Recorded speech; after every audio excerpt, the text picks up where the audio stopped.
is certainly out there and for us to worry about, because there is a very famous UNDP dictum which says that poverty anywhere is a threat to prosperity everywhere. So poverty anywhere is a threat to prosperity everywhere is something that we should not lose sight of, because if we want stability in the continent. So this brings us back to the question of leadership. Is the leadership that we are having in the continent really opening up this debate to try and factor in the inequality dimension? There is a lot of talk, if you look at budgets of many African countries, there is a lot of talk about, okay, how are we going to address poverty? And we have poverty alleviation programs. But if you have a macroeconomic system which itself is generating so much of unemployment because of the nature of growth, and you're allowing FDIs to come, and we need FDIs, no doubt, but these FDIs are not associated with the creation of jobs and the sustenance of livelihoods of people, well, then we have a problem. The inequality is inevitable. Yeah.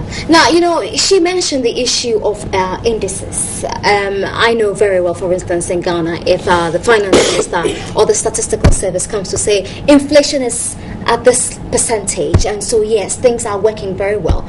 You go to the market, and the ordinary woman, really, apart from her little knowledge about inflation, she wants to see it reflect in her pocket. So if she's still paying so much at the ports to clear her goods, if people are not buying because the cost of living is shooting up, then indeed there is a problem. Would you say that Africa probably needs a new paradigm shift to measure growth? Yes, and the African Union is discussing this. This is why this terminology, structural transformation, keeps coming in. A different way to measure development. Would it matter? It will matter. The reason why it will matter is that you will temper just GDP growth with what is in this growth. Because it is the what is in this group, when you decompose it, that actually tells whether the growth matters to the pocket of the market woman, or it simply matters to the owner of a commercial bank. In that sense, if the growth reflects an expansion in your manufacturing sector, then you know that the possibility is that more people are employed, more people will have income. If the growth is generated by value addition in your agricultural sector, or new innovation if through technology, then you know that is possible to generate income flow streams to many more people. Therefore, the inflation question will not be treated on its own.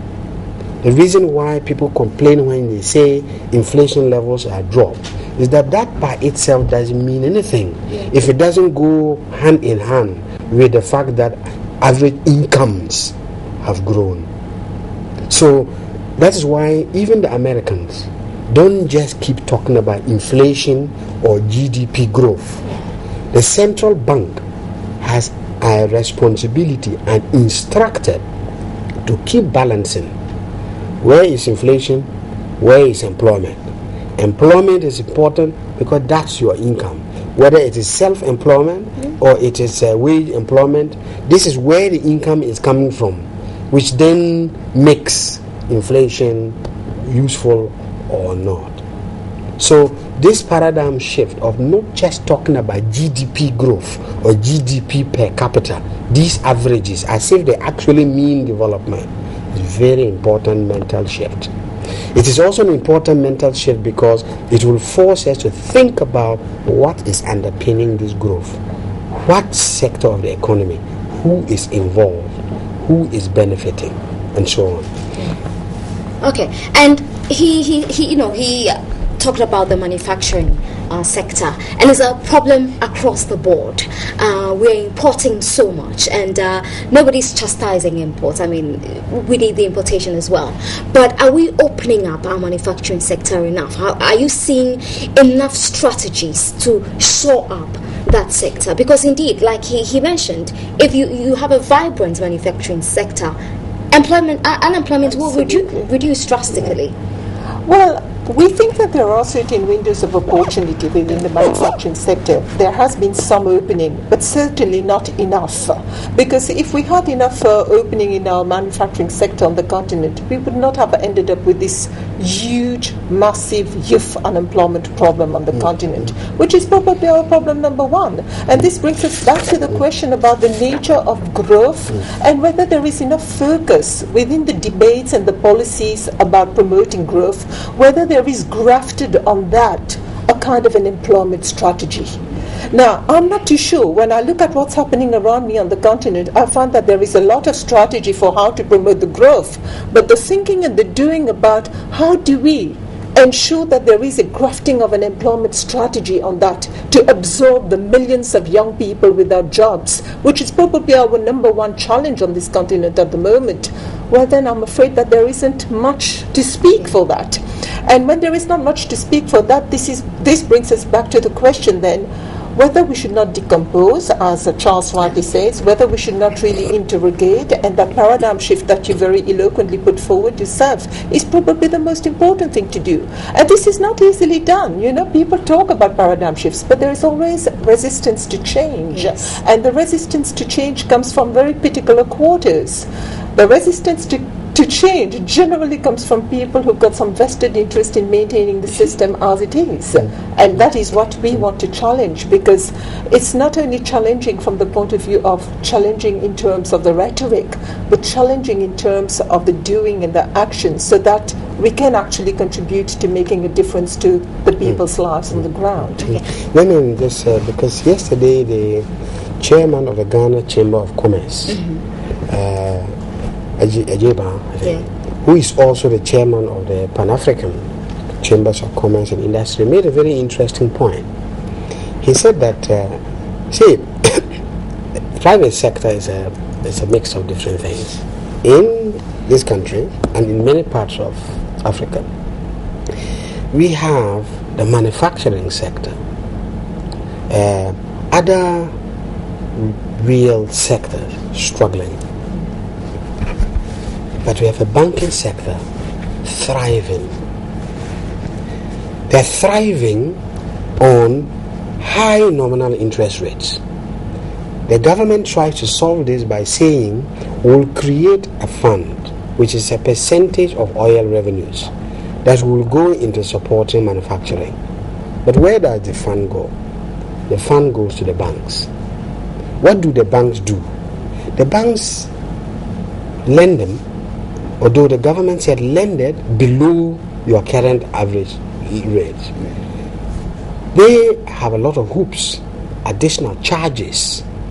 So there is not a seamless access to this capital. When you have a growing disjuncture between accumulation of wealth in the financial sector and a decline or stagnation in the real sector, you are marching towards what had happened globally, which is you are financializing the society, where wealth is accumulated without it having any impact at all on the real economy where people exist. That means there has got to be a serious conversation between the government, labor, manufacturers, and the banks. The banks have to understand that the purpose of the banking system is to serve the real economy. You grow along with the real economy. This brings us back to your question of leadership. What is our leadership policy on the banking sector? They say here in Ghana that we are a liberal economy. Well, there are consequences of a liberal economy. Even in the United States, there is a strong compact that has got to be negotiated that creates the balance between the real economy and the financial economy. Leadership suggests somebody has to take a hard bargaining on this matter. They will not happen automatically. When they happen automatically, they can only benefit those who accumulate wealth without an impact on the real economy. This is very important aspect of leadership, because there are countries in this continent that have refused to go that model, and we are seeing progress in that way. Leadership means a serious re-examination of the policy. So if we say, as it is said in Ghana, that you want to structurally to adjust your, to restructure your economy to grow through in agricultural-led industrialization. Now, agriculture will not grow unless you address the role of the financial sector in agriculture. Absolutely. This is quite critical. And there is no point in just growing in agriculture if those who will purchase the product and process them so that the price is stable for the farmer. That means the link between those who process. But there is also another issue. International trade liberalization. One has to examine carefully. This is not asking for shutting down, open trade. But one has to seriously think, what is the strategy? For the EPA? So you have this discussion in the EPA. There are many of us, speaking personally, not a United Nations official, is that there really is no purpose. There is no need to rush the EPA. We should first address the question of regional integration. True. Let's agree to harmonize ECOWAS trade policies. Let's solve all of those unnecessary barriers to trade across and movement of people or goods across the country. Let's enforce our common collective tariffs. Let's link this regional ECOWAS tariff with their other regional groupings in the context of the African Union. Let's agree. We are a growing economy. We have a large population now, close to 1 billion people. Our market is significant. We have a growing middle class. We have a potential to drive an internal regional integration-led industrialization. Back to Kwame Nkrumah's thinking in the 1960s. I was actually going to talk to the two of you about Pan-Africanism, and if we are losing out on the tenets of Pan-Africanism and discussions like these, like you're doing in Ghana, would it inspire the kind of motivation required? Actually, it seems as if you've read my voice, because my mind. Sorry, because I was about to say that what is probably most lacking on the continent now is this effort and direction to speak with one voice. We are in a world where there is a kind of reconfiguration of globalization, and there are these new emerging nations, and we are saying that they are our new partners. I'm thinking here of countries like China and India, for example. Now, China has a strategy for Africa, but the question that we should ask, does Africa have a strategy for China?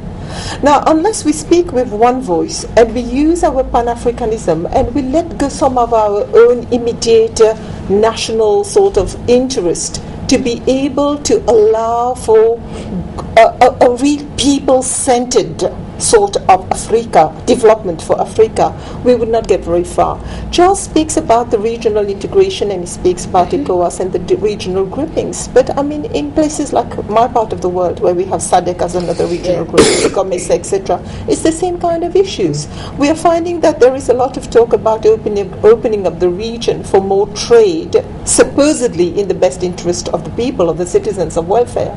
But when we actually interrogate and we start looking at how much of trade is happening within the countries, there are certain hegemons there, certain bigger powers which may be benefiting from regional trade, but there is no sense of equity and inclusion of the marginal countries or of the poorer or of the periphery countries.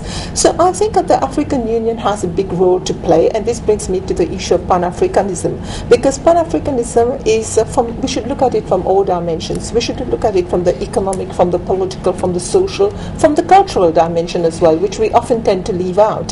So I think we need to have this bigger debate about what is Pan-Africanism in the 21st century, in 21st century Africa.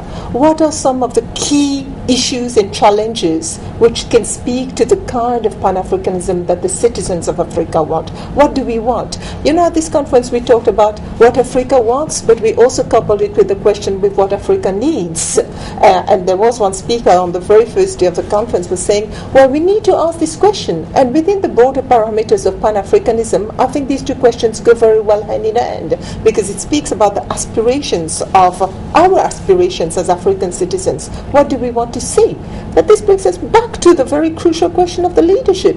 Because at the end of the day, if we have leadership which is not really pulling all these things together to be able to say, well, you know, when we look at summit meetings of ECOWAS or SADC, etc., the question to be asked is, where are the voices of the people in this? Absolutely. And we have the African Charter. We have the African Charter, which says that we should give back the voice to the people, because democracy is not only about, you know, electing a government every 5 years. Democracy, we all know, is about allowing the people to take part, in an active part in the doings and the thinking and the action in the lives, and bring their own contribution to what kind of aspirations and expectations do they have, and how do we translate that into reality. But the question is that happening? I'm afraid not. It's certainly not happening. So it brings us back to the thinking about how do we bring that paradigm shift within our leadership, within African leadership, so that there is more of an opening, so that the space can be opened up in a more democratic manner from all these perspectives. True. And when I was introducing both of you, I mentioned the Millennium Development Goals. Has it spurred development enough? They came at a particular moment in our continent's development history. They came after about over a decade. Yeah, in 2000. Yes, over a decade. In fact, nearly 2 decades of structural adjustment programs. You remember those days that the World Bank and the IMF and donors would say, your government has to stop thinking that they are the ones that should be supplying health and education. Let the private sector do that. They stop saying that your government has a responsibility for farming and things like that, and subsidizing things. Let the private sector sell the inputs. The role of the government is to actually just keep inflation low. The private sector will do most of the kinds of things. Employment will come as a result of a more efficient market. After 20 years of these kinds of policies, we didn't experience growth, but we also experienced excessive poverty. And so all across the continent and developing countries, the poorest countries, we have all these food demonstrations.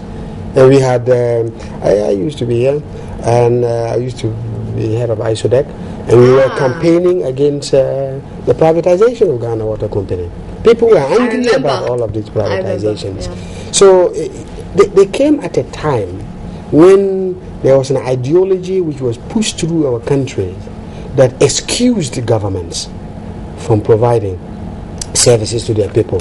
So when they said that now we must measure what governments do to the poorest of the people to reduce extreme poverty, to stop our mothers and sisters and daughters dying trying to give birth, to provide people with places, toilets, so they don't do this in the bush, that kind of stuff. It's the most basic thing.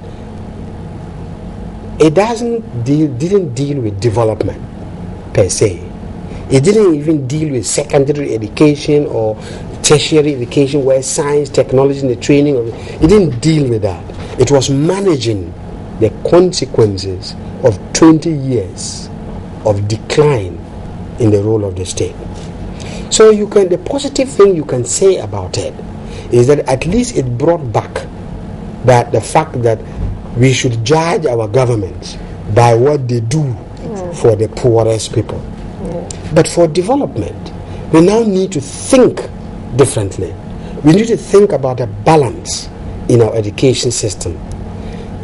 Primary schools are fine, but if our universities cannot produce our engineers and do the research and produce those who should train our secondary and primary, then we cannot develop, because we cannot have engineers, we cannot have scientists, we cannot have pharmacists. We need a balance. We need a balance between public health and research in upper levels health. We need a balance. We need infrastructure that is not simply moving goods, cocoa, and raw materials and the gold to the ports, but the ones that allow us to move around freely within our cities, link our small cities across the the country, and then link it up to the rest of West Africa. We need infrastructure, thinking like this. So Millennium Development Goals were not really about development per se. They were about managing the growth of extreme poverty arising.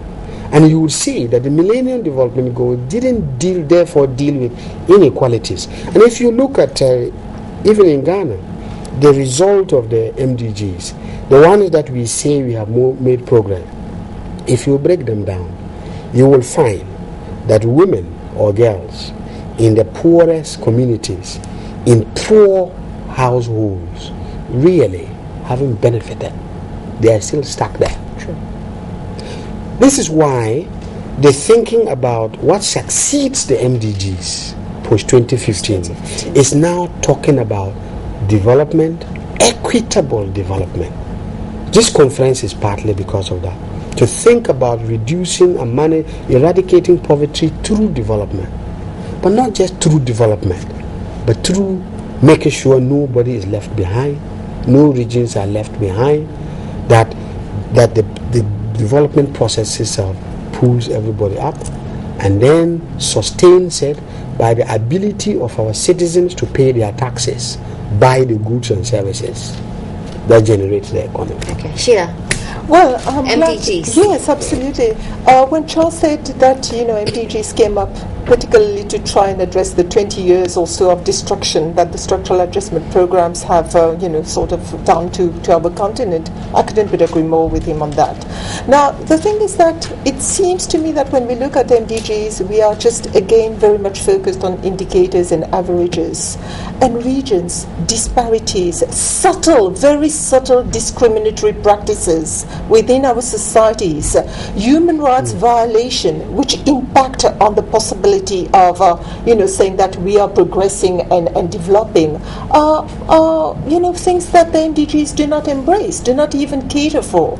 So the question is, can we really carry on with thinking MDGs only at this particular juncture where we're seeing this growing concentration of wealth on the one hand and so much more of unemployment and poverty and threats to livelihoods on the other hand, or isn't it time? And this is why, Charles said it, this is why this conference comes at an opportune time, I think, because we are preparing for the post-2015 development agenda, and we as Africans, and this is a point that I really want to insist upon, I think we also need to learn to decolonize our minds. We need to find our African solutions to our African problems, and we have many problems, but we also have the potential for many solutions. And I hope that this conference would be able to try and look at some of the major limitations of MDGs and question the fundamentals of what is not working with the MDGs for true, equitable, inclusive development in Africa.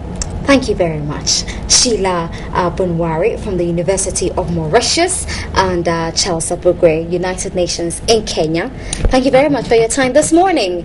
And I dare say that, the two of you should probably, abandon the UN and the university work and take up more positions in politics. That's what I'm thinking. We need leaders who can really think and implement their thoughts. Because we're seeing too much talking across the continent. Absolutely. Yeah. Thank you very much for your time this morning. Thank you. All right, we'll be back with more on New Day. Stay with us.